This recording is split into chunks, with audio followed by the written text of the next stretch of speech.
Баршаңызға сәлем, менің арнама қош келдіңіздер. Қазіргі кездегі трендтегі жүрекше пирогын дайындайтын боламыз.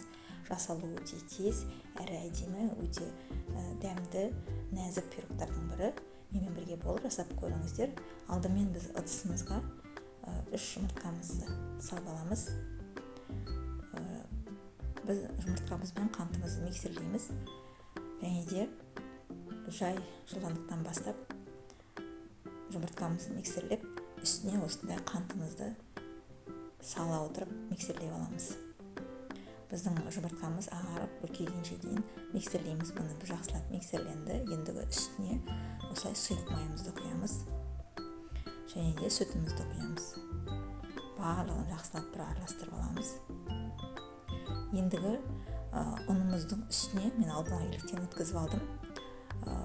Қопсыткымызды салып, барлығын жақсылап бір араластырып, осы жай жылдамдықта ұнымыз бен жұмыртқамызды араластырып алатын боламыз.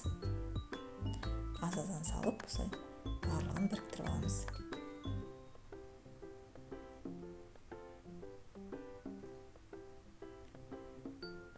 Мына біздің массамыз дайын болды.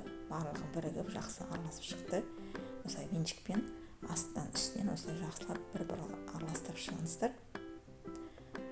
Мына біздің массамыз барлығы бірігу үшін. Мен осындай жүрекше формада дайындаймын. Сіз өзіңізде бар форманы дайындасаңыздар болады. Дөңгелек формада да 22 диаметрлік формада дайындасаңыздар болады. Осы массамыздың барлығын формамызға құйып аламыз. Және де осылай 2 ас қасық бөлек алып қаламыз. Мына біз формамызға массамызды құйып алдық. Ендігі банаға 2 ас қасық алып қалған салмамызға осылай қызыл түсті салып, барлығын жақсылап бір араластырып алатын боламыз. Мына осылай түсін шығарып әдемілеп. Осылай мен кондитерлік мешокқа салып алдым. Сіз қаласаңыздар, спеч болса да спечпен де жасасаңыздар да болады.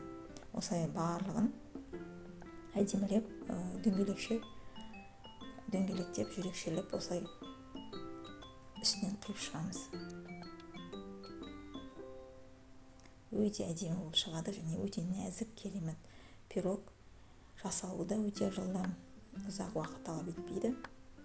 Құрамы да үйдегі бар заттармен жасалатын пирогтар. Осы толық описание, осы видеоның астында описаниеда қалдыратын боламын. Сол жерден көре аласыздар. Мұны барлығын құйып шықтық. Ендігі осылай таяқшамен үстінен осылай жүргізіп шығатын боламыз.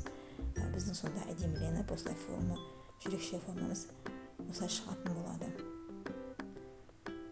Мұны осылай жайлап, үстінен айналдыра жүріп шығамыз. Осындай әдемі суретше бізде дайын болады.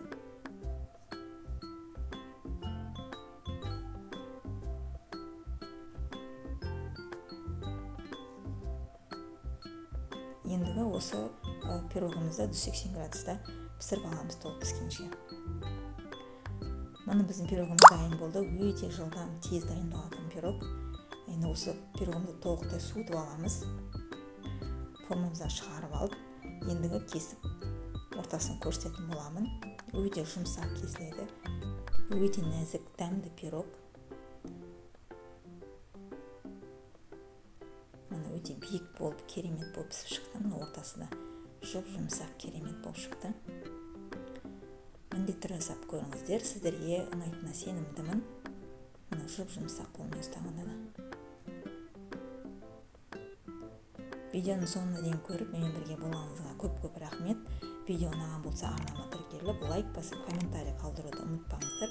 Сіздермен болған Рима, баршаңызға да рахмет.